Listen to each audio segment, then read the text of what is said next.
And we're live. Welcome, everybody, to Fake Whale. Today's guest is Andreas Gysin.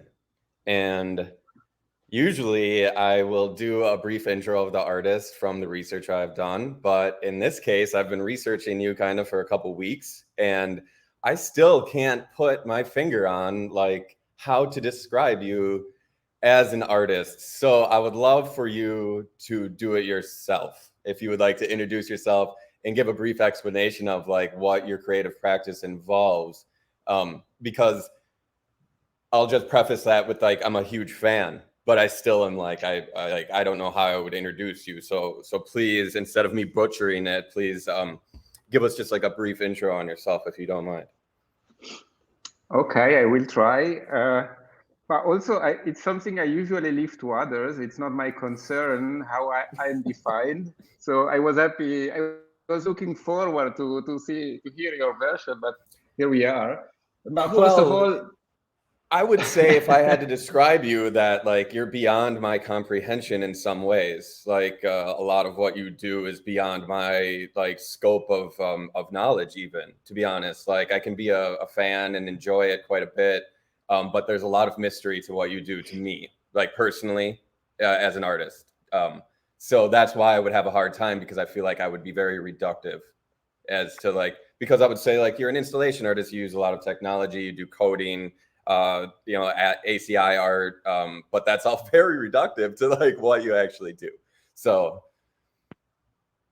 but maybe the problem is because I'm doing this since very long. And so I started 20 years ago, and 22 in 2000, and with my friend and partner CD, and we started doing installations, but completely as a side project. We were studying graphic design, and we are still working on it. And so we have a small studio together. So let's say our background is graphic design, and really, but we had the chance to so a guy offered us the possibility to once per month do an installation in a small space, a new space, strange space where people would gather once per month. There was a kitchen and a cook and music, and they also wanted something from us. And for 2 years we have done one installation per month, almost for free, wow, with zero budget, with just the stuff we could find there and some one ideas. month. So 24 over the course of 2 years. Of course, maybe one or two we Sure. missed, or for some reason it didn't happen. So it's, let's say, around a bit more than 20. And it was a That's very wild. good exercise because we could come up with ideas and try things, and also have a small audience. It was kind of protected, but also we could measure the reactions. We could understand how far we could push an idea and still have it understood somehow. And also with the means and the stuff we could afford to do. So we try to, everything was ultra low budget. And at the Sure. end of these 2 years, they also offered us an exhibition in these spaces. So not only in this around this context, but inside the context, there was an official exhibition space. And so this was also more or less our first exhibition where we tried experiments with technology and also had something going on. But then we never stopped, and we went on, and we also with the design studio, which we are still doing. So CD is more on the print side, books and posters mainly. He's a bookmaker, basically. He has designed, I don't know how many books, maybe 200 or something, and infinite posters and stuff. And I'm a bit more on the digital or on the kinetic side. So I program stuff, or when we go on generative pieces, even for print, then I'm behind this part. But then the concept, we usually come up together. But then also these installations, these commissions, sometimes there isn't really a separation between a commissioned work in the design field or a commissioned work in the more art field.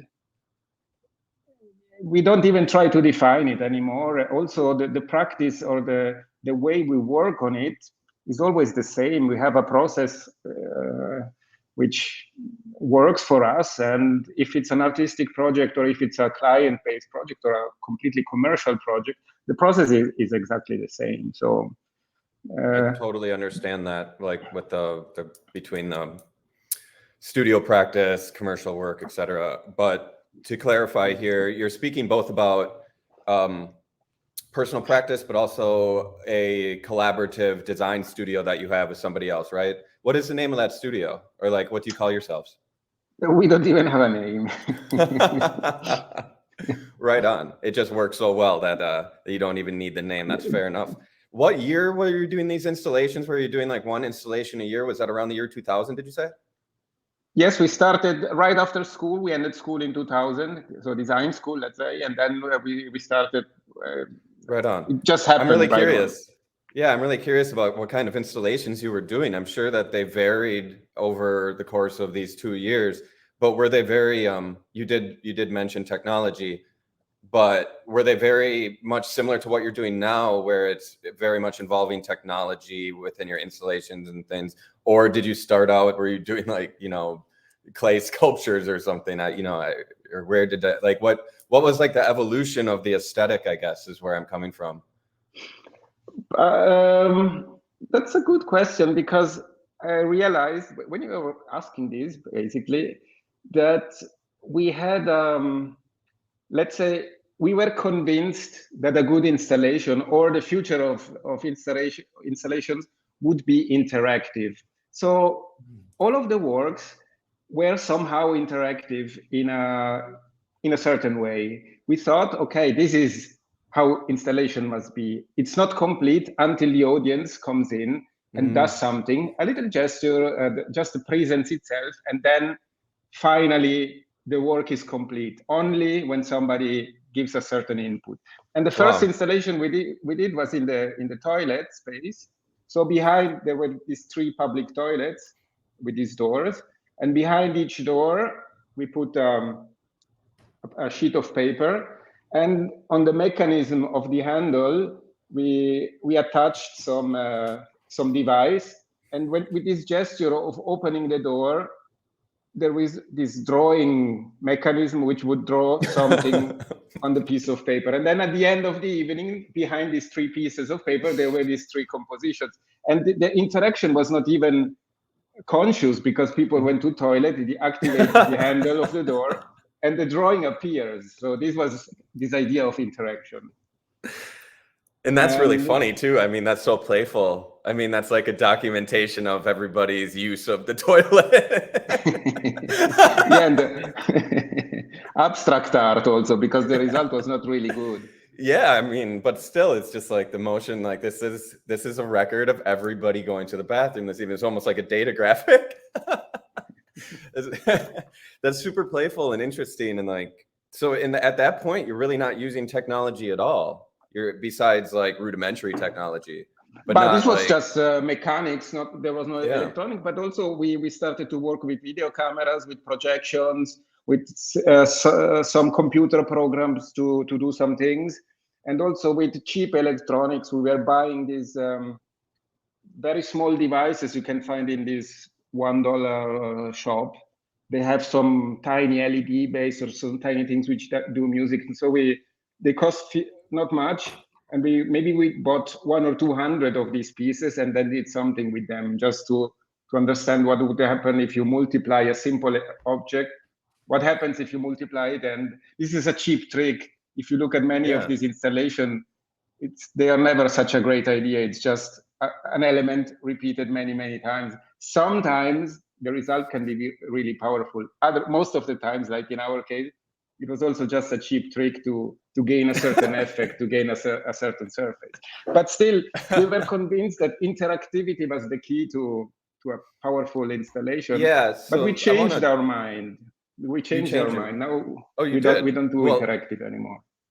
That's super interesting, because I was going to bring up that you were thinking about interactivity as early as the early 2000s, which it wasn't like groundbreaking. Obviously, there was a lot of artists that were thinking in this way, but now experiential art is huge, right? Like interactivity within art and installation and everything is really coming to like a fruition almost of, because of the new technologies arising, allowing for different ways for this interaction to happen. So we're finding a lot of artists focusing their practice on interactivity, I guess, and this experiential, experiential art is really big right now. So for you to have that premonition early, I thought was quite interesting. But now you're saying that you've changed your mind. So please go on about that. Tell me about how you changed your mind, or why, or what happened that sparked that. But because the interactive part, it becomes a very prominent part of an installation. I mean, if you ask the user to do something consciously or not, but they still, then this part is not just a small part of the installation. It becomes a very dominant aspect of the work itself. And if the work, so if this interaction is not the central piece or the central part of the work itself, then it risks, or it tends to become a sort of a gadget. And that's why we did want to focus to other things. I mean, I think a very good interactive work, the interaction itself must be the subject in this case. Mm-hmm. Otherwise, it is a sort of a techno decoration or something like this. That's what I think, of course. Sure, like it has to be fundamental to the thing itself. Like it has to be like integrated so deeply within it that it's the essential part of it. And if it's it not, must then be it's the essential, the essence. Exactly, otherwise, it's unnecessary, and it's just taking away almost maybe from it, or just like you said, a gadget, flashy something, or okay. Or also, maybe I start to like a little bit more contemplative pieces. So I don't want to be bothered to touch things or to press buttons or to do some gestures in front. I just want to be in front of it. Maybe it can move. It's a video piece or some real-time piece, but also just maybe that's something of getting old. You don't want to engage anymore with this stuff. I think that there's something about this where it's like it's fun when people interact with your work and complete it in that way, but it makes it, I guess there's no way of arguing against this either, is that it's not as much yours, in my opinion. Like the way that I see it, like if you're relying on somebody else to finish your work, like you're not really completing it yourself, or you're not really, I don't know, I'm a control freak sometimes, and like I don't really want other people to fuck with, like I want to show people what I want to show them or something, so I'm like, what I'm kind of alluding to is this idea of like, maybe you want to just remain in complete control over the entire thing or something like that. But you also risk to miss out a lot of opportunities, because we did a few works which were much more close to, let's say, a sort of a video game. There's no arguing that once you activate an audience, that they will be much more like I don't even know the word, but more captive, more your fan, or more your audience, if they're integrated. And that's the same for everything though, not just art. It's the same for like everything. If you motivate the crowd to do something, anybody that can motivate people to do something or involve them, inclusion is one hell of a drug, as Nas once said. So like you include somebody and all of a sudden they like it so much more because they're part of it. So if they're part of your art piece, it's almost manipulative because they're going to like it so much more just because they can be part of it, and I don't mean that in a bad way, but I think there's an interesting dichotomy between these two things of like, do you want to remain in complete control, or do you give up that little bit of control in order to gain a bigger, fan base, audience, whatever that might be? I don't want to trick the audience to like me. I mean, that's. But no, I will. What I meant is the risk of missing out something is in the more complex. I mean, if the interactivity is just pressing a button, then the possibilities are not much, let's say.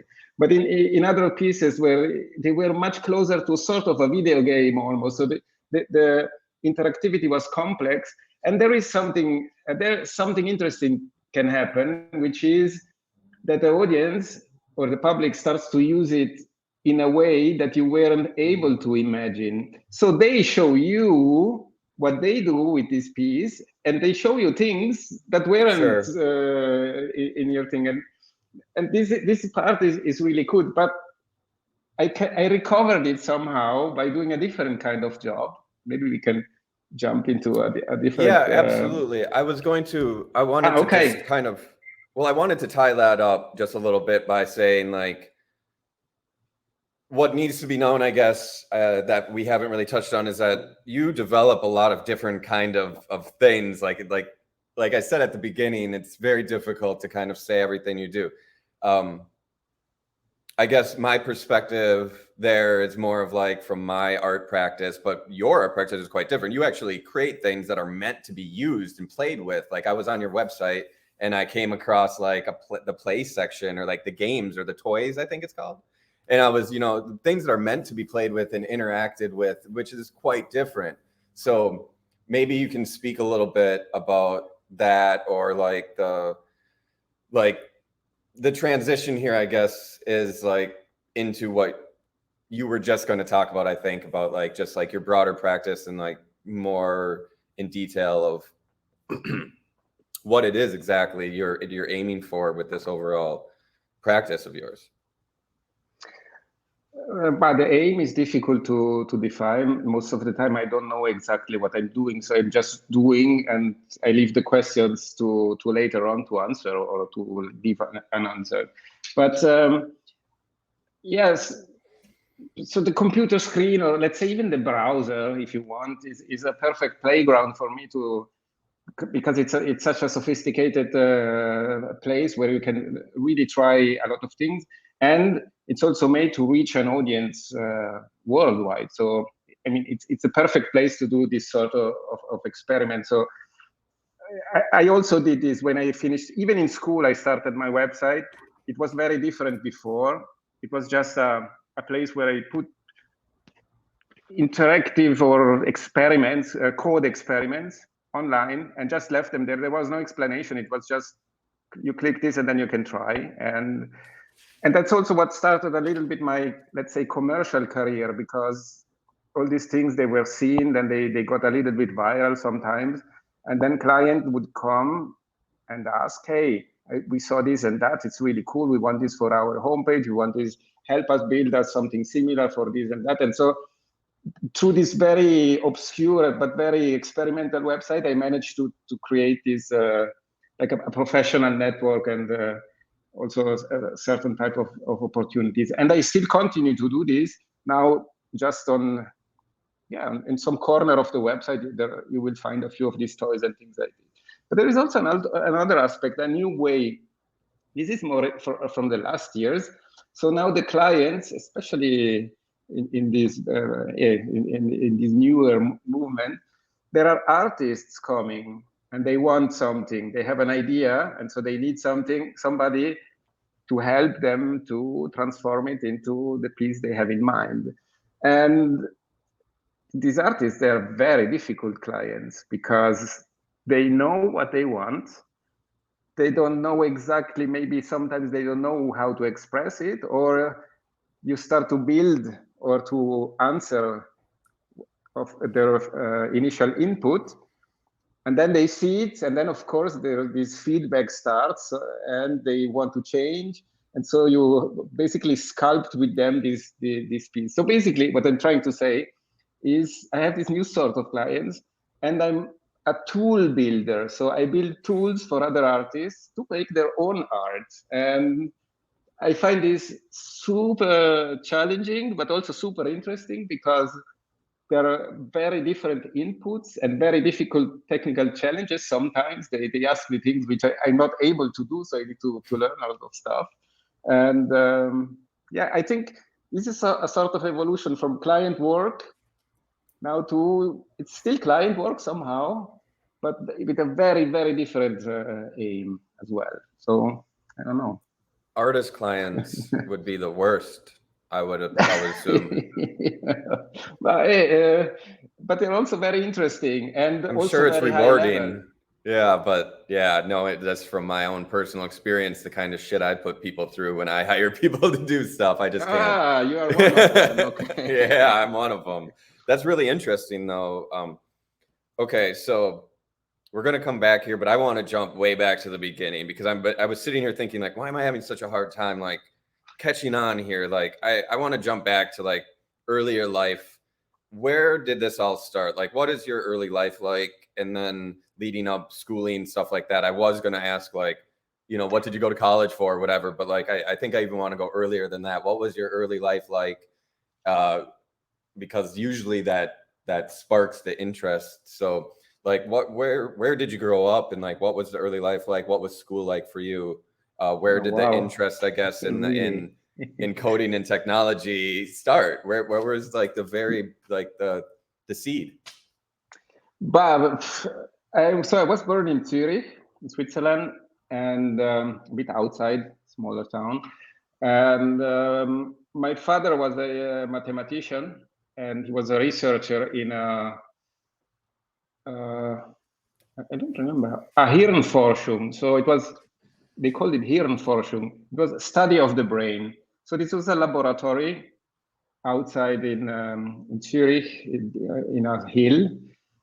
And on certain Sundays, he would bring me there as a kid because he needed to do something, and maybe just they started a program or a machine or something, and then even on Sunday they needed some stuff. And he brought me, and this was the first time in my life I saw a door with a key with a magnetic card that would open, because it was end of 70s, early 80s, so this wasn't so common. And that's really early yeah, for so that. Yeah. they were studying how the brain works, and there's all this machinery of the brain, and they were programming the very first computers, but the computers first, before program them, they needed to build. So there was all this sort of people, of these engineers, so the mathematicians. There were no programmer. My father was a programmer, but he was just, he didn't learn programming, he just knew the mathematics. And then they were the engineers, they built these machines, and the researchers, and then they did this research on animal brain as well. So they were freeze ants and then slice and look how the brain works. Yeah, but also bigger animal like chicken. And they always study the eye movement, because the muscles of the eye are very close to the brain, and so they don't go through the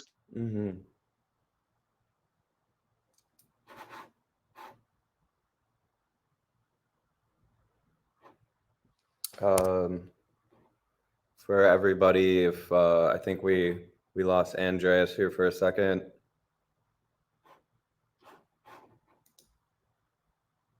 Apologies if anybody's listening. We have not quit. We're just experiencing technical difficulties. And there we go. Oh. Thank you for your patience. I think Andreas is trying to sign back in. There we go. We got you, buddy. Okay, I'm trying with the phone, so all good. Yeah, so you brought up my childhood, but I guess yeah, you were talking about your father, and then his what he was up to in his lifetime, and it's his career, and it makes a lot of sense. I actually wrote down "duh" like as as you spoke, because you know that makes tons of sense. So you were experiencing this at a young age. Why was he bringing you with him to the lab, even though? Well, maybe that's what a father does, because he knew it would spark some interest in me, I guess. Yeah, I mean, it sounds like you're pretty fortunate to have that kind of experience as a youngster. You know, it definitely seems to have translated into your later life. So did that begin your interest of all this? Did it carry into your schooling and what you wanted to pursue? Yeah, of course. But I mean, as a kid, you enter in a lab, a very extreme lab with the animal and all this stuff, and computers and things. So imagine, no. But then, yeah, I mean, work was always there of this father somehow, and I also was interested in drawing. I had a small graffiti career at a certain point. And then I wanted to pursue technical studies. I went to the APFL in Lausanne in microtechnics. I was interested in the robotic part, but the engineering was too much. It was too hard, and the mathematics was really dense. I wasn't a good student in school in general, so I didn't really study well, so this career was almost impossible. So I quit after 1 year. I was only good in programming and AutoCAD, so already it was there. And then I went back to a graphic design school, which was newborn, with a super good professor. And yeah, so I entered into graphic design without even knowing exactly what it was. I wasn't so interested in typography and all this stuff. It all came later, more or less. And Wow.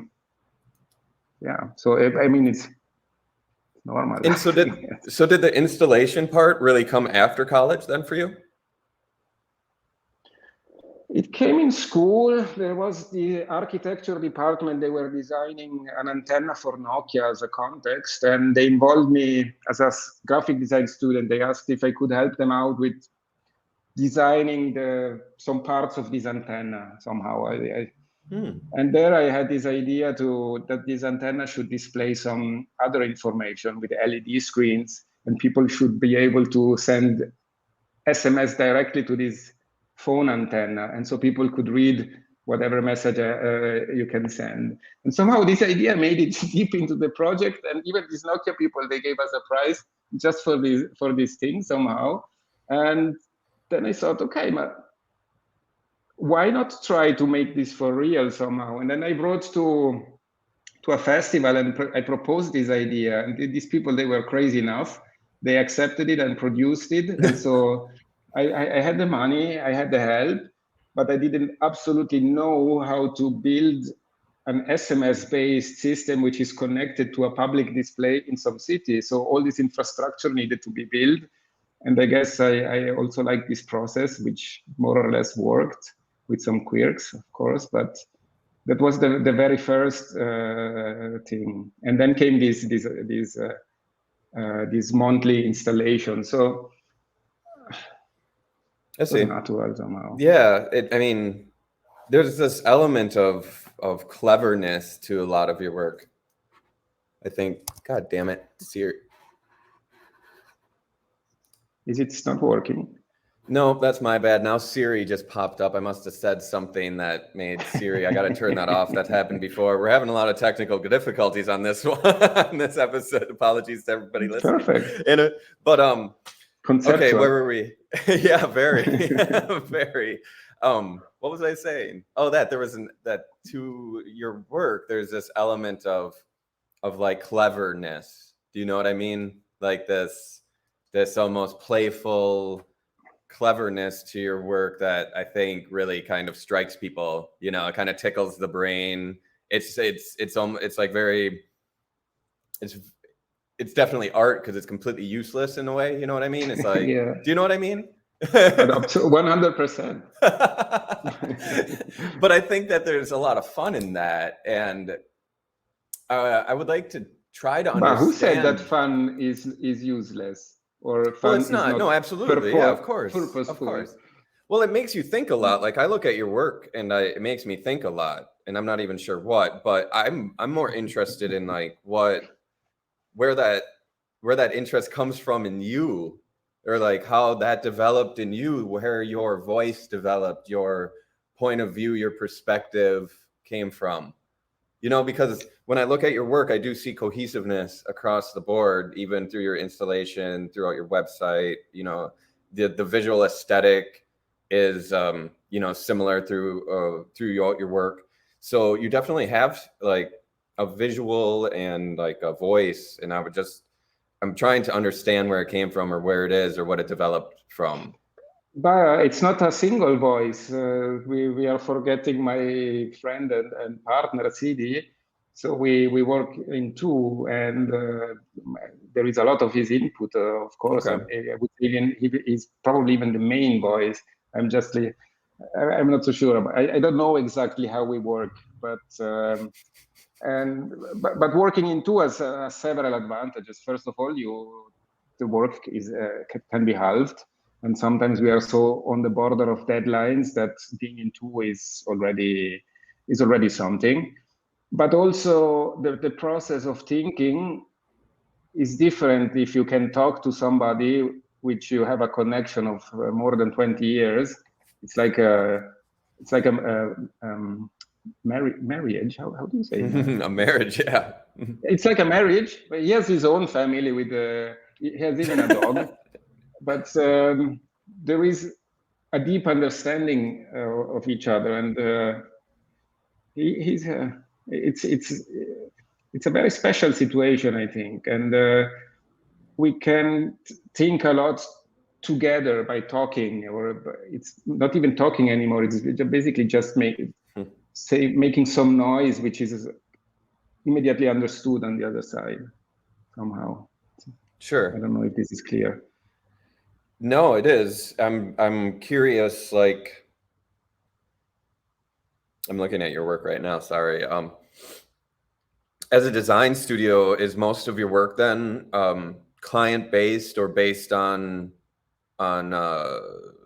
project-based, or are you doing, just purely studio-based practices, tinkering around in the studio, or is it mostly a client-based or a project-based studio?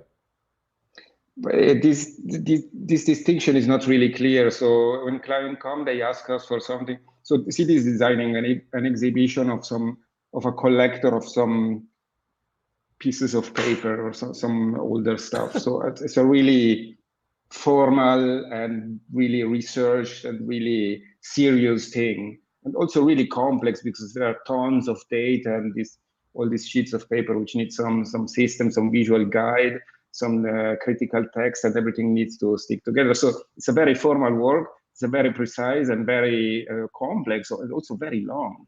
This work, designing an exhibition made of text, basically, is quite hard. But so this sort of work is also in the studio, and design posters and logos and all this usual stuff people do.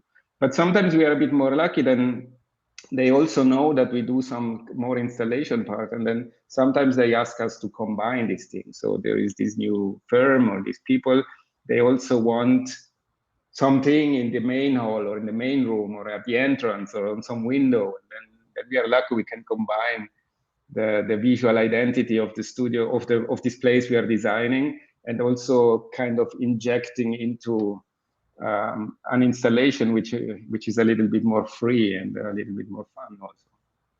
I mean, do you do much exhibiting of personal works or studio works that are non-client based? Do you do like museum installations and things like that, right? Museum installation of for other people designing? No, just for yourself. No, just for yourself. So like as artists exhibiting personally. We didn't do so many. We did a few, which we are very happy, and it's always a super interesting moment because you can finally. Most of our ideas are not built. We wait for opportunities like an exhibition or like an event, so that they can happen. We don't work in idle. We wait when something is on the horizon, and then we start building all the stuff where we were thinking about for so long. That's mostly how it works. Also because many of these things are super expensive, so we need funding before we can start, or support or some sort of thing.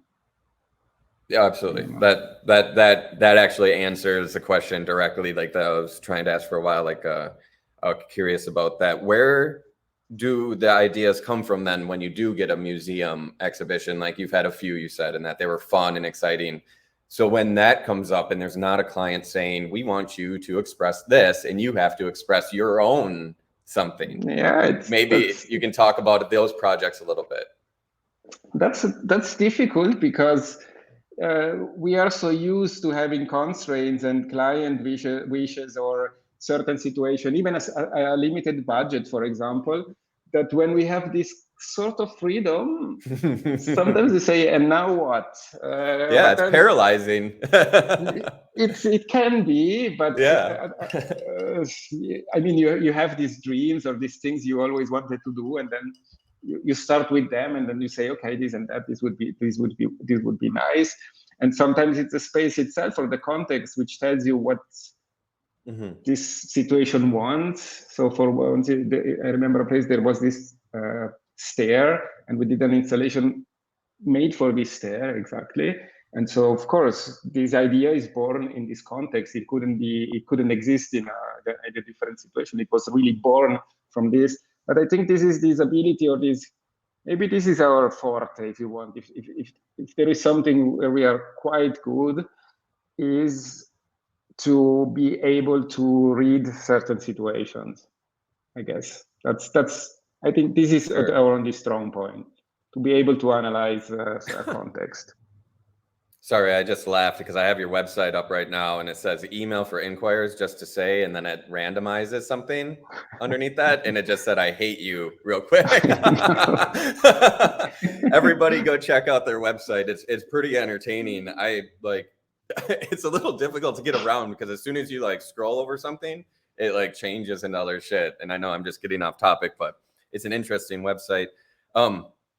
So as far as your crypto art practice goes, then how did that start? Like, where did that begin? And how do you, just start with where you begin, because as far as that is concerned, those would be mostly personal projects, so like that's what I would like to understand too, is how are you deciding, how are you going about your crypto art practice, what you're minting, where you're minting, etc. Yeah, so first of all, this is a spin-off of me. So CD, my partner, wasn't interested in this. Okay. He's very Spartan, and he didn't want this extra noise in his life, as many other things. And so it's my spin-off. And I also gave myself a constraint. So as our work is mostly based on this constraint, I needed something to not go completely random and do whatever I wanted. So I told myself, okay, I use this crypto space or this crypto area just to do this text experiment, this ASCII art stuff. I already broke this rule. I made a few different experiments just because. But I told myself I need to limit the scope of the work, and that's why I chose basically just this. And also, it was something which I really enjoyed at the time to do. I was experimenting this already before the crypto, the NFT craze. And when it happened, I saw it around me. I saw people I admired or people I followed, and in the discussion it started to pop up. It was 2020 or 19 or something like this, and I didn't exactly know what it was about. I was suspicious of everything blockchain. I kind of was not interested. Really? Yeah, I always disregarded it as something bad. Also because of the context, I saw it as a speculative tool, and it is still. I think that's what I think. But I also saw this opportunity to kind of reach a new audience, and also to be able, because what I didn't tell you before, all these installations and all these pieces and all this stuff, and we made also edition and physical things. We sold maybe 10 pieces in 20 years. So this is selling one piece every 2 years. It's not that our artistic career was very fruitful. We had this graphic design studio, which basically where we got the money and then pour it into our artistic practice. Word. And so to be able to sell some piece, which I did based on software, especially, this part was also super interesting. This was something I found very interesting. So for me, the blockchain and the crypto art is basically a vector, a vessel to reach an audience and to be able to ship or to sell finally a piece without needing to put it in some container or some hardware or some display or some stuff so that it can be sold. So this is the part that enabled for me this sort of transaction, which I find cool. So yeah, I probably went off a little bit. No, that's great. And like as you were talking, I had a chance to like surf through some things. I see you just your pin tweet right now from an hour ago. This looks dope. But so you're yeah, the opposite of what I just said. I'm going back to physical. Yes, but wait, what? Okay, tell me about Yeah. this. Tell me about this. Should What I do you mean you're going spoil back to it? physical? Well, okay, you Should I don't have spoil to. it? It's just I have another here. question. Okay, it's just here under the camera. But it's a physical piece.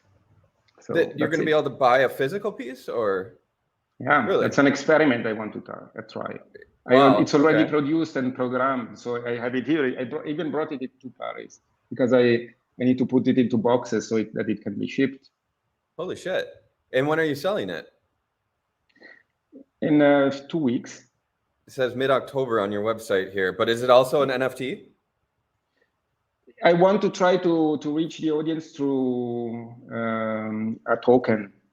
Okay. So I don't know if this Awesome. makes sense. No, it does. Yeah. I mean, maybe not to people listening, but it does to me. And everybody go check out the pinned tweet whenever this comes out. I want to ask you about, do you call it ACI or ASCII, or how do you pronounce which one is right? G for GIF. I always say Asci because I read it in the Italian way, but I think it should be pronounced ASCII. But I like ashy though, because it is ashy too. Don't they use that term ash for like a certain kind of like glitchy art, or like that kind of art too, like pixely art, ashy art? But anyways, let's talk about that, because I love that kind of aesthetic and that art. It's been around for a long time. It seems now it's definitely getting a little bit more shine. What is what drew you to it, and like, why is it so prominent within your practice?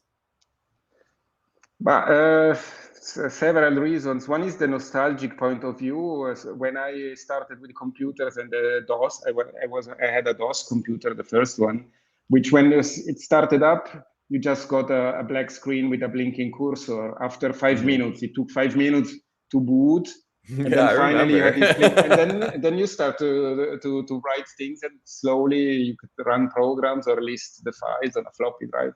And there were also there was no internet, and so you had to exchange all the programs or to buy it, but it was really hard for me to buy. So I had a small network of people. We would just exchange floppy disks. We mailed them to us, and we empty and recycle them, and so we could share this data. But some of these programs, they come from some cracker scene, and whenever they crack something, they would also put a small ANSI art piece inside of I along remember with this the crack. shit totally. When you say And cracked, you mean so like pirated software and shit. The companies, or the groups, the hacker groups that would crack the software would have like it was like fucking graffiti. It's all really coming together. Like, because you said you were doing graffiti. When I talked to like Leander Herzog, he was really into graffiti before he got into generative art and like this kind of thing too. And then using websites, and now thinking about the pirated software and how I saw it every time, because I mean, I used to download pirated software all the time, and movies and all this, and they had pirate groups, and their groups would have tags, like, and they were like, it was like a tag on a building, but it would be an ASCII or ASCII. Wow, totally. fucking cool, man. And so this is, of course, the background, but also I remember going into bars in Italy, especially, where you could play these arcade games, and so often they were in the morning, they were off, and when you turn these machines on, these old machines like the Pac-Man or this space where you have this, they would show you Yeah.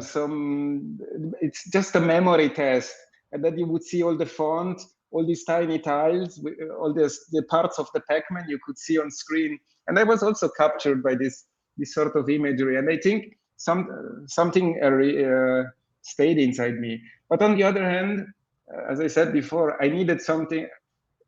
Otherwise, the whole pixels you have on screen, you can do whatever you want. And so I told, okay, I just limit myself. I create this small grid, and I want to play in this. So it's a limit I gave myself. And there is a few older projects where I think they also influenced me. In 2010, I was in Berlin for a musician. I made a real-time video, and there I wanted to play with these random characters, more or less random characters on screen. It wasn't so pure. It was more free with vector shapes and things like this. But I think this was something clicked when I did this. Like it's called Novoline. Novoline. I'm looking at one from. Go ahead. It's a brand for slot machines in Germany, and this guy's name is Novoline. It's like super cool music with the Atari machines. With Atari machines, right on. You definitely have like a feel for the nostalgia within the work, and you personally, do you kind of gravitate towards that nostalgic kind of vibe? Do you appreciate it, or do you have like a fond memory of like, you know, late 80s? I always, when I need to describe this stuff, I always say I'm not driven by nostalgia because I don't want to. I consider my practice cold and emotionless. So that's what I want to be. I want to be, no, I don't want to be dragged by emotions.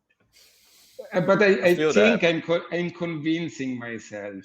I think there is a small part of these memories. They work maybe even on the subconscious. I think even on the conscious side.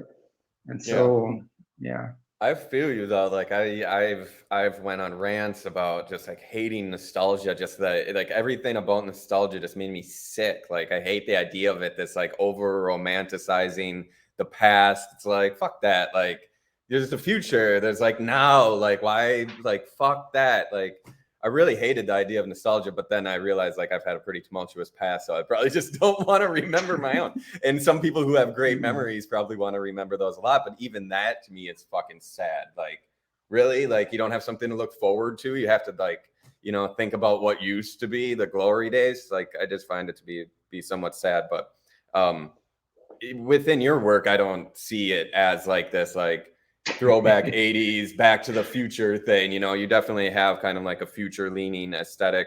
At least maybe what it is like your taste level is high enough that it comes across as elegant instead of just like, you know, childish or something or playful. It comes across as more, you know, intellectual. I would say your work is very intellectual. Would you agree?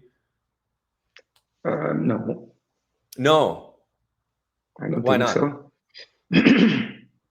But certain projects are, but I think they are what they are somehow. And so, what do you mean by intellectual?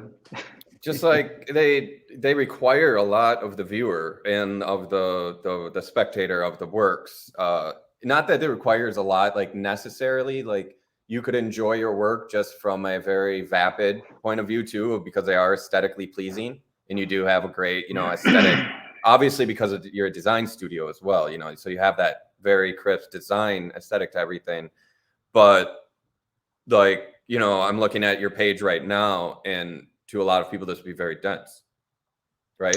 But one thing I hope also with CD, we hope to reach or to make in our work is that all these works are self-contained. There is no external reference needed to understand it. So there is no structure of thought or of knowledge that is accessed somehow. Everything you need to know about the work is in front of your eyes somehow. Wow. And so that's why what I say, I don't think it's intellectual because everything is there already. But could you explain that further? Like, what do you mean? Like everything is there? Like there's like I kind of understand. I think I kind of understand what you mean by that. But what? Because I'm looking at your work, and like if you just told a layperson off the street, like, okay, everything you need to know about this work is right in front of your face. What are you looking at? They'd be like, fuck off. Like, what are you talking about? This looks, you know, it's just like that doesn't make sense. So like, could you explain what you mean by these are self-contained artworks? You don't need any outside information for what? What don't you need outside information for? To understand it, to be affected by it, for it to fulfill its function in your perspective? Well, what is the function of the artwork? Again, we go back to pleasure, but before you said pleasure is not useful, so I don't know. But now, first of all, there is no references. So in several artworks or in many, you can find references to things which happen outside of this artwork. And to understand it correctly, you need to know the reference. And this could be as small as a small hint in the title, which gives you a key to understand the work better, or formal aspects or hints inside this thing could help. Or other kind of work where you, for example, you need to understand the biography of the artist. If you see an empty bed with some sheet on top of it, it's difficult to get what the artist is trying to say, or what kind of statement he wants to make or she wants to make. If the installation is just an empty bed with some stuff on the bed, but then it gives you a completely different key if you know the history of this life, and then you understand why this work may or may not be relevant, or is important, or it has in fact a very deep message. But I think these layers, they don't exist in my or in our work. There is no biography of us. I mean, not the conscious one, nostalgia aside. If it somehow slips into it, then I try to fight it, but probably it finds its way. And so there is no external knowledge needed to understand it. So you just look at it and you get it. I hope so, at least. But even, I mean, you kind of have to understand something. You have to, like, because you're using a somewhat esoteric language within your work of design, of computer graphics, of, yeah, I guess that's that, computer graphics and stuff like that. So if somebody saw your work and didn't know what ACI or ASCII art was, I mean, there is, like, you do need some external reference, right? Like, there is nods to external references. They aren't just, they're self-contained in that maybe you don't need to know your history, but like if you don't know what ASCII art is and you just see ASCII art, that would be weird. Why wouldn't you be able to accept some text moving on a screen without forming a finished sentence? Okay, you surely would, I guess. Yeah, you would. But knowing the context of what that was, or like, I don't know. I guess you're right. I guess, like, I'm thinking of kind of like an intelligent ape just coming up to it. Like, would that be, you know what I mean? Like, would they be interested by this, or would it be like, or does the knowledge of what it is actually, actually change? Nothing lives inside a vacuum, no? Not even our lives are not just the current moment. So of course, things are not as clean as we try to conceptualize them, I think. But we can aim. So I also try to, I used this word before, but I kind of like this idea that the pieces are cold somehow. We try to not get too emotional also. But there is no history. Yeah, can you explain that? Like, what is it about, like, the cold, emotionless that you like about that in your work? I mean, I get it. I would just like to understand, like, is it because you don't want like the outside effects of that, or you don't want any sort of like? But I think this has to do with Sid is also a graphic designer, so we met in school, by the way. So in this work, if you want to be really good at it, or if you try to be good at it, at least, you have two possibilities. You are the one of the style, so you have a certain style, and then the clients or the people, they come to you because they think that your style might work for their problem, for their necessities as well. And so that's one way of doing design. So you become this company or this studio which has a certain style. Another approach is the one we try more, is that we try to solve the situation as it comes. So for this situation, we need this and that. And for the other one, we need this other thing.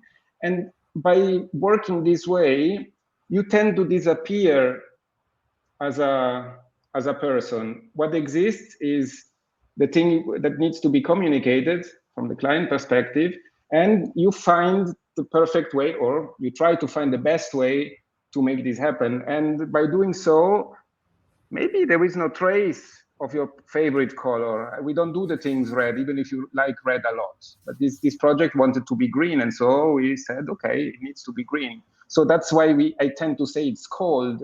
We put away our own preferences, our own styles, our own desires, and we just try to be functional. No? So this is the modern idea of doing design. Again, we go back now to the 50s and 60s and so on. So the rational idea, or even before the Bauhaus idea somehow. So we come a little bit from this work.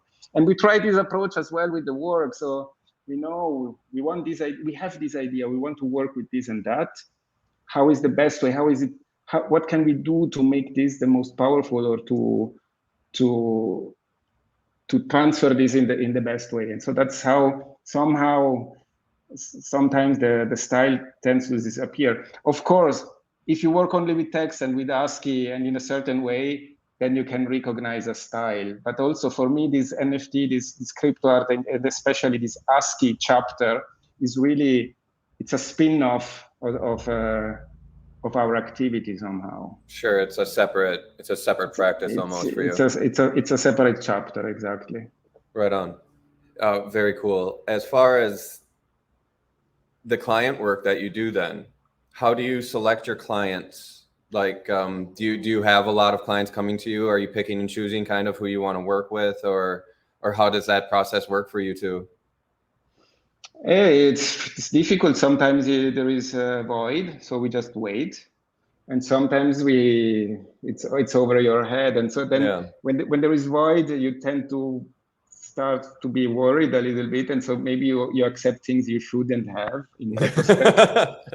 But I guess that happens. The curse of the freelancer. I completely understand. You also have an activity outside your art practice. I used to. Before I got into the crypto art NFT space, I was doing a lot of commission work. Yeah, I mean, that's how I was making a living aside from selling, physical pieces when I could. I was doing quite a bit of commercial work, and yeah, I ran into the same exact kind of thing where it was like the downtimes, you start to freak out, you take on a gig, and then things pick up and you're like, why did I fucking take those on? God damn it. But it's glad that we understand each other. And so what kind of commercial practice did you have? Anything. I graduated college with a degree in illustration was my focus. So like I was doing somewhat of illustration work, but I was never giving up my personal practice. It was always very much like clients coming to me to get me, it was kind of like whatever I did is what they wanted. But yeah, so like started the New York Times was like my first big illustration client. And then from there it went on to like the Atlantic and stuff like that. But then I really focused on fashion for a while. So I did a campaign for McHugh, Alexander McQueen, worked with, did a lot of magazine covers, editorials, working within the fashion scene. And then I did a lot within the music industry too. And now I'm like a co-owner of a record label. I've done a lot of record covers, things like that. So yeah, a lot of commercial work up until thankfully now I am very selective. I barely ever take on commercial work. It has to be really the only commercial work I'm doing now is bands, because I'm like, they come to me and I'm like, listen to their music. I'm like, this is badass. And I want to do it, and I'll do it almost for like free just because. Yeah, of course. Yeah, exactly. But as far as like trying to make a living off of it, yeah, I don't do that anymore, which is great. But yeah, I totally understand that practice of balancing kind of, and that fear when you don't get the gigs and everything. Oh man, it's the worst. What are you working on right now? But this physical piece, which is I need to the one I finish brought a lot up of earlier. things. Okay. Yeah, which is right here. And maybe I can show the backside. Yeah, if you'd like. Okay, so it's this. Oh, sorry. So this is the back. Wow. Okay. You can see there is a battery in the center, a Yep. processor. This is an ESP32. It's pretty cheap, but also it's a dual core and has a wireless, which I don't use. And even the battery is custom made. I'm so proud of this. You can ask a battery producer you can tell the measures, and then they build it for you, and it costs less than buy ready-made batteries. Really? Also, batteries is not something which loves to stay too long into some place. They tend to degrade over time, so it's better to have them freshly made. I also wanted to customize the text. They print it with this needle printer. They print some text on the battery, which is the specs, the volt and the ampere, but they do this only above an order of 5,000, and I just ordered 50, so they wouldn't customize the text. No customizing on them? No customized text on battery. Not yet. When will you be dropping this in the middle of October through your website? Middle of October, okay. Yes. So that's one thing. Then there are several. So the crypto space has an acceleration on it, which makes me think that I'm burnout. Since 2 years, I'm basically burnout, and which is nice. Especially during the COVID, it was a nice diversion. Of course, everybody was happy staying in front of the computer. Somehow it worked. But there is also an aspect. I feel that I'm not doing the work so well anymore. I'm just chasing the deadlines. I mean, one would think as an artist, you don't have deadlines anymore, but I've never had so many deadlines, and the calendar is full of things I need to comply and to do, and everybody wants something, and at the very end, I think it's hard, and I know that I'm not the only one in these situations. I heard a lot of people which are stressed by the rhythm and the speed everything works. So the absence of this physical aspect, things what happen only on screen, and virtual galleries and shows on some marketplaces, and chat with people in different parts of the planet, chatting like us right now. And then tomorrow we have another one, and then there is another drop, and so on. It has a toll on your energy, I think, or maybe you need a lot of stamina to do this properly, and not get drowned down by your own actions. I agree with you 100% on that same note. Like, I find myself having to pick and choose, how much energy I'm willing to put into it, because at the end of the day, for me, my practice is the priority. Like my studio practice is the priority. Like, furthering that and becoming the best version of myself and what I'm able to do is more important than making a lot of money or whatever, and so anything that's going to draw attention or energy away from that to a degree that it suffers. So that's where I draw the line with the crypto space, where it's like, is my personal practice suffering? Have I created something recently that really sparks me and fulfills me? And if the answer is no, it's like, well, then I need to take a moment and I need to work on this, and I need to get back to what's important here. So, but maybe you can talk a little bit further about that. Like, what are you all taking part in, I guess, within the crypto space? Like, I was looking through your page before we spoke today and saw that you were part of Proof of People, and I wasn't even aware of that you were there. In London, right? Weren't you part of Proof of People? Yes. Yeah, that's one of these things. No, but first I want to go back to you. I envy your strength, and especially your discipline, to be able to separate things and to figure out the priorities. That's a talent. The caveat. Really. The caveat, though, of it is that I have my moments of then when I do go on Twitter after not being on there, and I see other people just ripping, just having huge successes nonstop, and always on there, and it's like, I have the moments of panic where I'm like, am I making a mistake? Should I be spending more time talking to collectors and trying to angle my way in and stuff like this? So it doesn't have its downside, but thank you.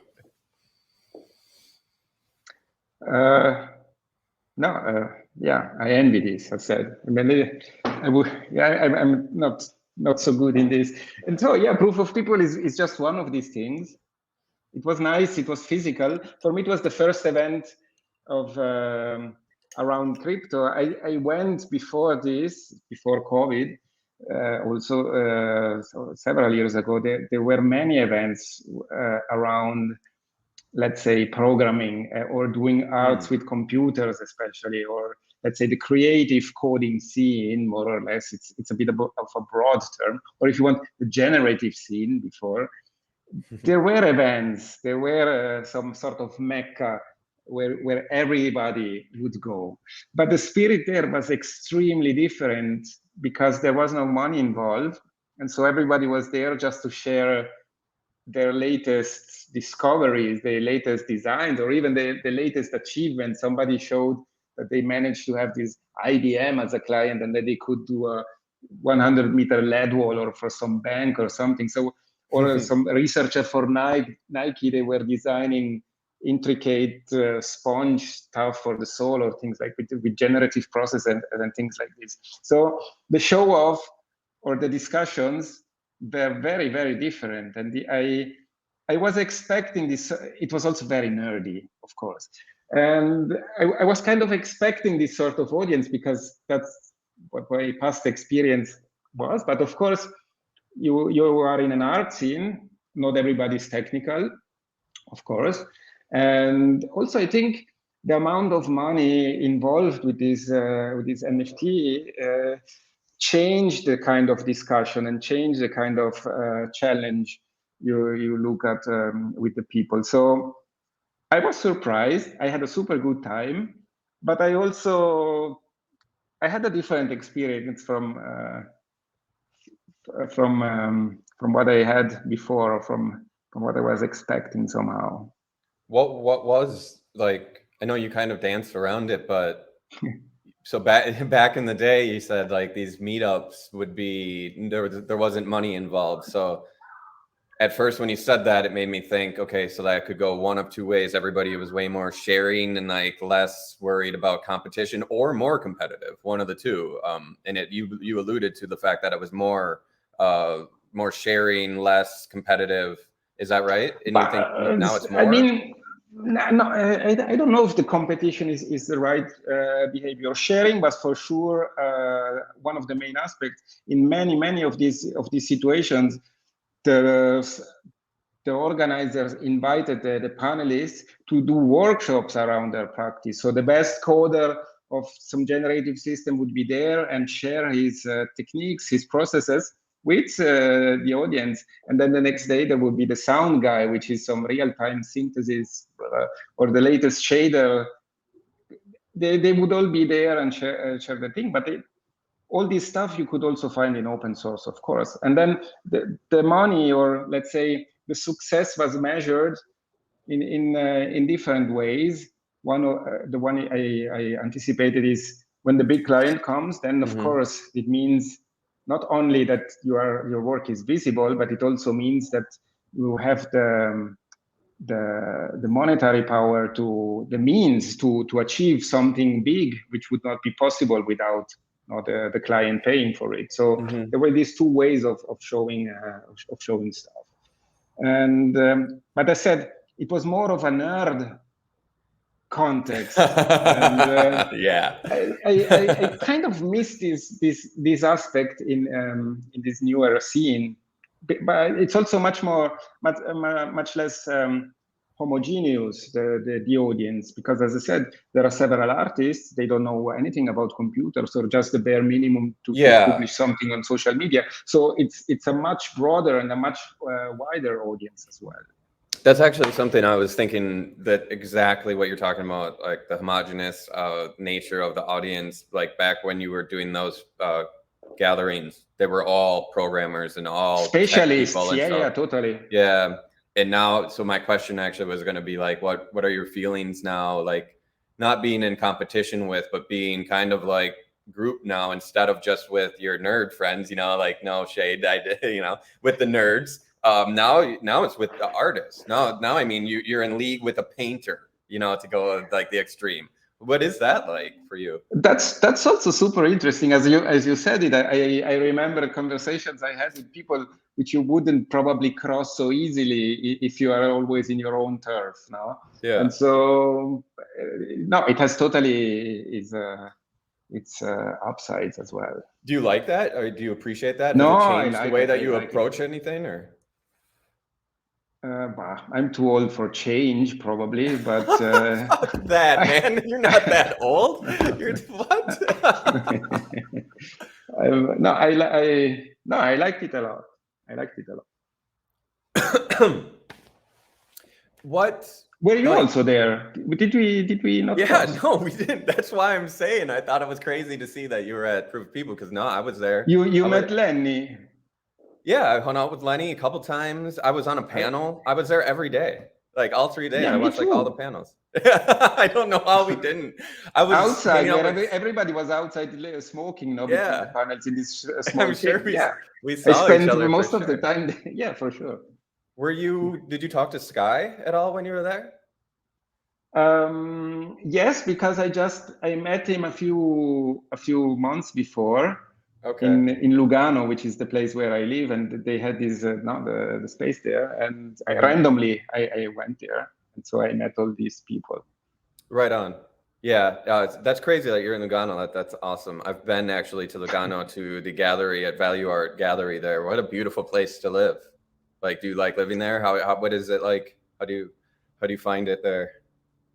I've lived there too long, and the only way to survive in this small part of Switzerland, which between the Alps and Italy, but the closeness to Italy is actually super great, especially to Milan. But it's too small of a place to have a good life. So you need to move away as much as you can if you want to stay. So I moved away for several years to come back then later.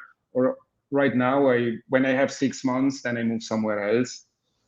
And then I go back. I have some activities there, and also my partner cannot move so freely as I. So we try to find a balance in this as well. Do you mean it's like too small of a city? Like it doesn't have a scene that if you want to make it creatively or in some sort of creative industry that you're not going to be able to do it? Bad.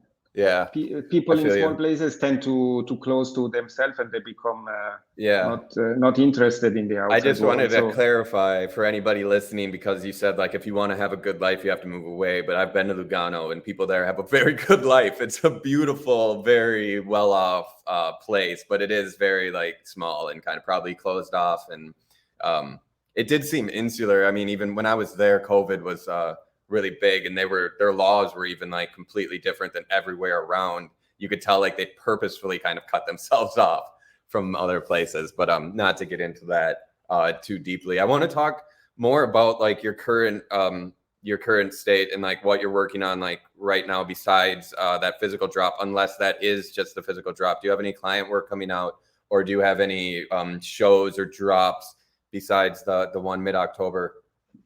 But client, a small project still going on is we had an album cover for CD.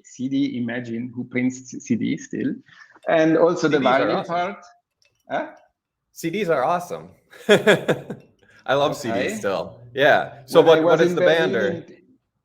When I was in Berlin in 2010, everybody was taking out tapes. Tapes was the thing. I forgot almost about tapes, and I came to Berlin in 2012, and everybody had tapes, and now everybody has CDs again. Can we not get rid of this stuff?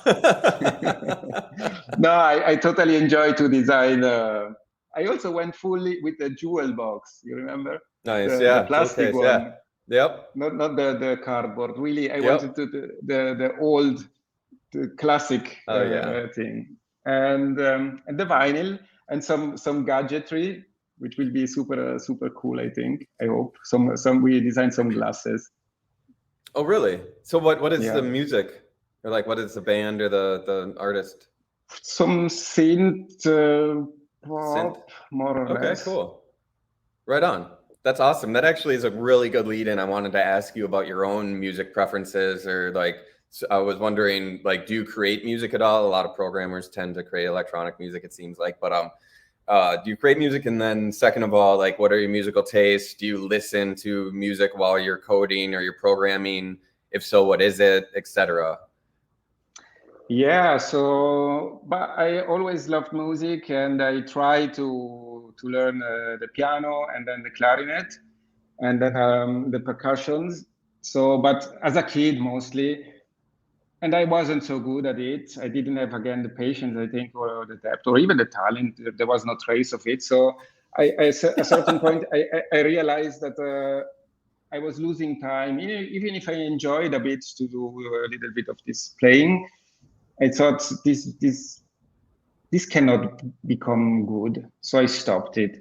And then but in the DOS scene, also with this ASCII stuff, more in this period there were this tracker software, it's basically a 4-channel or 8-channel sequencer where you could input the note manually through the keyboard. And then you say C sharp and play this sample. And then, and so you could step, and then you had 4 traces or 8 traces of this. And so with friends, we had a small scene where we could compose this, let's say, electronic, more or less, music through this super nice file format. And that's another way. So I became not a live performer. I built the music not by playing it, because I wasn't so good at it, but by composing it. This was a little bit better. And then finally, I wrote some software to my own software instruments or some stuff. Also for a band, I did this as a side job. And yeah, it's always there somehow, but I never go too deep into it. It's such a complex. You need to practice this a lot. Otherwise, you will always be superficial in it. So I try to. I even gifted a synthesizer to my former girlfriend once, and so now I'm a bit sad. I should have kept it for myself. Well, two things is that your work definitely has like a rhythmic feel to it, as does other generative artists. But particularly your work, there's kind of like a tick tick tick nature to a lot of it. That's really, I try to do this on purpose, and so thank you for saying it. Absolutely. And then it feels good that it comes along. Absolutely. But also then I'm just curious, I guess, about your own personal music taste, because it sounds like it plays a big role in your life. So like, what is your personal music taste? And then also back to the question of when you're working, if you're listening to music or not. But working is the main place where I listen to music. So it has it puts me into this deep mode. And so in this situation, I tend to prefer things which don't have words mostly, because the words, then they kick me out a little bit, not too much. If I know them well, then not. So it's more on the noisy or on the very deep or on the very extended, it's more soundscapes almost, but they really trigger, they put me in a state where I disappear, and then I can really focus for several hours. So this is really good and it's really important, but I also enjoy it. It's not just a tool to put me into this state. So it's not always the same tracks. It evolves every now and then. And then there is exclusive listening, just listening for pleasure, actively with friends. Also, we listen to music. And about the style, we are completely eclectic. So there is no genre that we dismiss, not even one, maybe a few, but I won't say them too. And that also I have periods. So for example, I just discovered that a few months ago, this Klaus, how is it called? Klaus Schulze died. He was maybe not such a well-known synth guy from Germany, but he made all these a bit kitsch, I would say. They were pretty kitsch with these synthesizer landscapes, but even this super long and with these cheesy names, like with names of stars or ancient Egypt stuff. I mean, you can see more or less.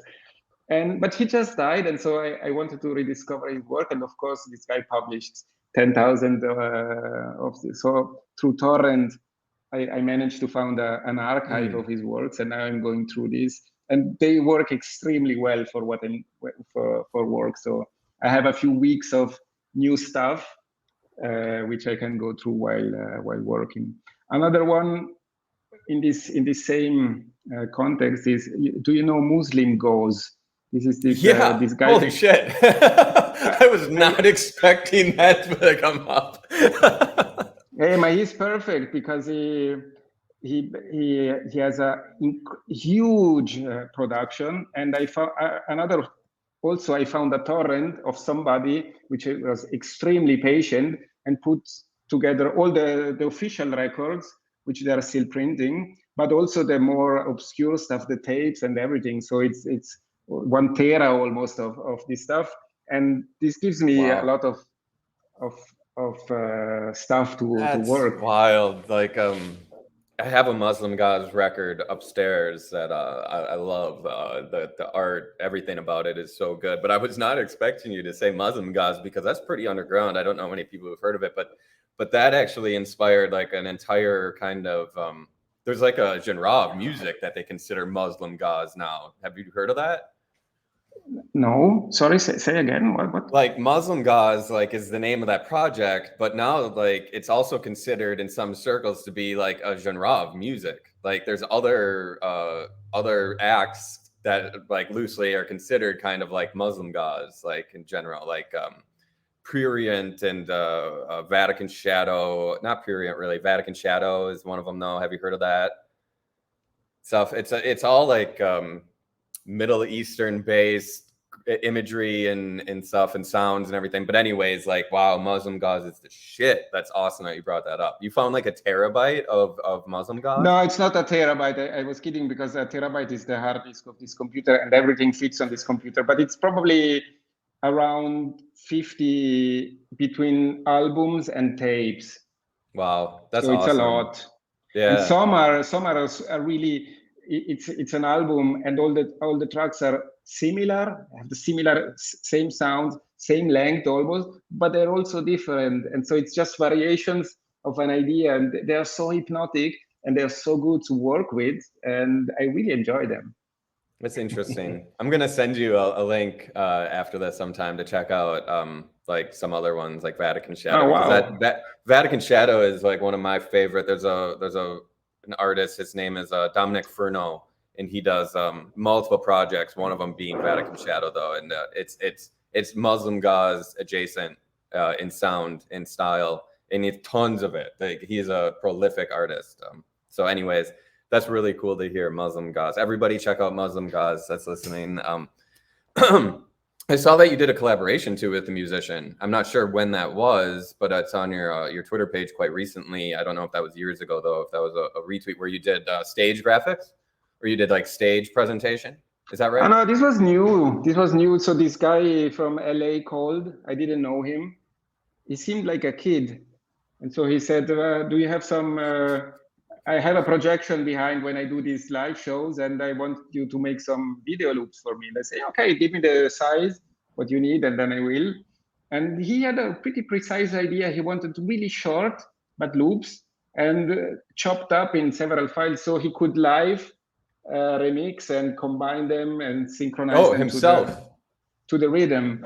And so, but he asked me, it's basically a library of not samples, but of a visual, really like 5 seconds pieces, no, video loops. And so I made them because it was COVID also. And I was in one of these situations where I said, okay, maybe I should do something. And it sounded like a super fun project. And then I didn't hear about him. He paid me. And then after several months, he brought me back to this stage, and they say, what? So this was what you had in mind. I didn't know. I was really thinking of some DJ guy with a projection on his shoulders, just doing some live stuff. But I wasn't totally expecting this scale. And so it was interesting to see. I saw the pictures, and you explained kind of that in the thing. I thought it was funny because like, it looked like a festival. I mean, he had like 3 screens and like a huge giant crowd. What was his name? Um, no, I don't remember. Yeah. Well, fair enough, but that's cool. Like, and so you kind of made a library. It's almost like like you were alluding to, a sample library that you would give to a musician, like to make a Exactly. track, almost like stems. You like gave him the stems to make his own tracks of your work, which is super interesting. Do you know if like, did he have a controller for it on stage where he was doing it, or did he program it beforehand? To be honest, I want. Well, of course, when this project came, my first proposal was let's do something real time, because this is also my specialty. Yeah. Because I did several live visuals in festivals and things like this. Also, this is a side career which we had during this, and so we always did live stuff. And so I was ready. I was happy to write him a software that he could then program and tune and adjust and capture the mood, and even with some hardware controller or something like this. But he said, no, it's too risky. I have my own system which works with video, and of course it's much more flexible and fail-proof to have a system like this instead of some software, especially in this context. So when I saw where he used it, you cannot. I mean, if it's a small event and the system crashes, it's okay. It's even fun. But in a context like this, the whole wall cannot fall down. So I guess they have backups and things like this. So you cannot really inject your own system into this kind of workflow. That makes sense. This should have been a cue for me to understand the scale of the project, but maybe I didn't click. That's funny. But I mean, it touches back onto something that you talked about earlier, and I think I find the most interesting a way to like kind of bring this whole is that you really do make tools. It seems like, or that's where you find the most joy in your practice. Is that right? Would you say that? Like in creating, in creating tools for people, because it sounded like he wanted to make this guy a tool, and he was like, "Oh, I can't really implement this new tool into it." And you know, you were saying before that was kind of an interest, but to me, that's so interesting because I don't do that as a creative practice. You know, I make a thing, and most artists or many artists just make something. People view it, and they don't interact with it. They don't touch it even. It's decoration almost, or not to mean that in a bad way. Decoration is a bad word. I don't mean it in a bad way, but for you, it seems like your real artistic practice and your joy in creation is actually making a tool and then almost seeing what somebody else might do with it, and maybe they do something with it that you weren't even prepared for. And to you, that might be like the ultimate expression. It is. You said it extremely well, so I'm not going to repeat it, but I can add something. I build tools even for our own practice, for me and CD. So I build the tool and he's using it usually. So even in our small, when we work on our own things, I build a tool and it's not me that it's going to use it. So there is the ultimate pleasure to see what other people do with the thing you build. It's a really powerful feeling. That's really interesting. That especially even to have that within a contained practice where you're making a tool, somebody else is using it, coming up with something in the end, and that's a collaboration, is really unique, I would say, in structure and in the way that your relationship works. And that's super interesting to me. I too make little tools and come up with new processes to create my own artworks, you know, like, and that's a way for other people to like not be able to copy you, to put it in the most rudimentary terms, but like to just be unique and to be yourself is create your own tools and come up with your own processes and things like that. So it's so fascinating to me as like, and I'm getting this whiff even of like my father as a craftsperson who he would never consider himself an artist, but he makes tons of things, but they're all very useful. It's even like down to like putting a car back together or building the house I grew up in or building a cabin in the middle of the woods. And he's talked about the same feeling of like when somebody uses that, or like when somebody uses a tool you made, or is occupying the house or getting warmth from the fire that you built type thing, you know, it's like a great sense of satisfaction. It's almost different from the artist's drive. I feel like it's almost more genuine, or almost more not genuine, but like caring. I don't know. But please, go I on. didn't have anything. Go. No, there is also, sometimes I do this also for design studios, not for other artists. And also in the design it's always different, because the design studios, they have their own client on the very behind. But especially with the design studios, it's where I've seen the most, let's say, improper use of the tool, if you want. And this improper use of the tool, improper means just they did do something which I couldn't have imagined, but the tools had this somewhere hidden in all the parameters or all the stuff. And with the studios especially, it's they twist it so much, and they squeeze out things which were not imaginable. And somehow it's I steal a little bit of this result. I feel Wow. there is also something so that's the joyful part for me, because I Yeah, feel okay. It's somewhere this idea was contained into the tool, even if I didn't think it, and I would never be able to come up with it. So that's the feeling. wow. That's really, really interesting, because it's touching on a thing that me and many artists have talked about, both on this and definitely within spaces that we've hosted with FakeWhale. But this idea of using tools improperly as actually, like, for most artists, as the most fun thing just to do at all. Like, for me, I'll use tools until I like go through how they're supposed to be used, until I find like how I use it, and like how you like, and that might be improperly. And I actually use that term for a decade now. Like, to use tools the wrong way is my favorite way. You know, even Photoshop, just like using those tools in like the way that the programmers and the creators would have never imagined. But that's like, to me, some of the best art. But I can't imagine the feeling of being the creator of the tool and then seeing how other people use it being rewarding in this whole other way. But I want to ask even like about then your ego is really removed from your artistic practice, it seems like it has to be. Why you say that? Because to not have, you're not saying anything, or like you don't want to say anything, or you're allowing other people like to say things, or like, I guess the question really is like, where is your ego in your artistic practice, or is it not in your artistic practice at all? I don't know. I'm not very introspective. I try to avoid it, to be honest, because you don't know. Well, then shit. Never mind. I am the opposite. I am the most introspective person, where I spend like days and days alone in solitude and nothing but introspection, and it fucking sucks a lot. So I admire that, and I find it. I think that's why I'm most interested in this question even came to mind in the first place. That I think that I see a sense of freedom in your work. You know, freedom from that ego, maybe, or from like the need to say something, or whatever it is. I don't know. Again, I don't know exactly my own drives. I don't mean to laugh.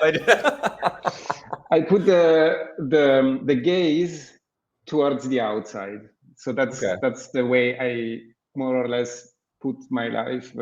I try to, at least. And so I cannot really say. There are some things which bother me, and I wish they wouldn't bother me. And so I guess the ego is present somehow and somewhere, and it makes himself feel. And I just try to silence it, which is probably not so good. And yeah, so. So you really are, like, when you were talking at the beginning, like your work is cold and stuff like that. Like, you really, like, you try to implement that almost in your life too, would you say? Or like overall, is like an overall mentality? And yeah, I find it interesting and curious. It's not active. It just happens, probably. It just happens. Can I ask a little about your personal life then? Are you a married man, or do you have any children, or? No, it's hard to have relationships if you if you have this kind of life. This doesn't mean that I don't have. I also had very long-standing ones. I have, no, I'm not married. Fair. No, I mean, it's just really interesting. It almost sounds somewhat like, I don't want to put any sort of like spirituality or religion on it, but it's like sounds somewhat monastic. No, I would say the opposite. It's more like almost sociopathic, I would say. You're making me laugh so much, almost like an awkwardness, because it's like, that's so funny, because I mean, I think I've actually done exercises where I put monastic and sociopathic together, you know, like you could be like, maybe all monks are just sociopaths, you know, who knows? I just couldn't deal with another fucking person. But anyways, not to get too far off topic, I could go on forever about this shit, but I find it fascinating because as an artist, I'm so emotional, and so like all my work comes from that place. It comes from like this raw, gooey place, you know, and for you, it's very cold, but I still see something there. And yeah, I don't know. And I think the idea of the tool and you creating tools is something really interesting with that like my brain is trying to equate, because there's something about the crafts person, and like how I brought up my dad earlier, that's really like, it's almost like a very honest job. I like the word craft you use. It's a very powerful word, I think. Very honest as well. It's a very honest word. I mean, craft. To be good in a craft is already something, no? Yeah, I mean, some people take craft as like a negative term. Sometimes I do. Like if people take to it, like, well, I appreciate craft because I come from a lineage of craftspeople. But like a real artist, you know, the real art is all up here and matters little in craft, maybe. And so, like, if some people will just, I mean, beautiful craft cannot rescue a banal idea, type thing, you know. So, you know, some people put craft second. And I get torn between the two for sure. But I don't know, the idea of making a tool and getting appreciation out of seeing how somebody else uses it is a very like, what is the word? Like blue collar. It's very like, I don't know. There's something very non-egoic about it, where you're not putting yourself in the center. You put somebody else in the center. You get appreciation out of somebody else's type thing or whatever. And it's different. It's a different way to approach art, I feel. And I find it to be like very, just honest, I guess, if you know what I mean. I hope it is like you say. I'm not so sure about it, but I hope so. Do you think it's more sociopathic? It could be. I really don't want to go there, but you don't want to go there? I was going to ask you to go there for a second. You don't want to? You'd rather not? Maybe you don't have to. Not. Well, I'll just say I've spent a couple years ago going through some of the hardest times of my life. Like I went through like a very dark night of the soul, and I thought a lot about sociopaths and empathy and things like that. And for you to use the word sociopath, it's funny because I actually was asking my therapist when I started therapy, like every session, like, am I a sociopath? Like trying to like figure out like what the fuck. So like this idea of a sociopath is interesting. I mean, I don't know you that well, obviously, but I wouldn't put that on you. Neither you said you'd rather that's not. The problem. That's so interesting to me. You I won't push you. I won't push you on. It's just so interesting to me how forthcoming you are to say that you don't know yourself, but then you're scared to talk about it. But you're so forthcoming to say that. You've said it since the beginning of this interview, you know, and with your age, I find it very interesting and peculiar. Your willingness to say that, but then also your unwillingness to go there. But maybe just to discover that there is nothing interesting is also a little bit of maybe then it's all good. Then we are good. But if there is a more intricate, then maybe, I mean, there is so much outside and so much things to do that I really don't want to concentrate and spend energy on this. And as long as I can go on, and it appears that I can go on, I won't touch it. This is also a software rule. If it works, don't don't touch it because. Wow, this has been an interesting interview for me, honestly. Like, do you wish you were a computer? Do you wish that you were like you were a program or technology yourself? Because that's what it sounds like. This is, I don't know. This is also. I'm not a spiritual person, of course, because there is no place for this in my. So interesting. Yeah. Life is good. And also there is this eternal question if everything is deterministic or not. And so if everything is deterministic, then you could say not only me, but everything is a computer, because somehow it only has, there is only one thing, things can go forward, and this thing is obeying of how the step before was. So this is the determinism.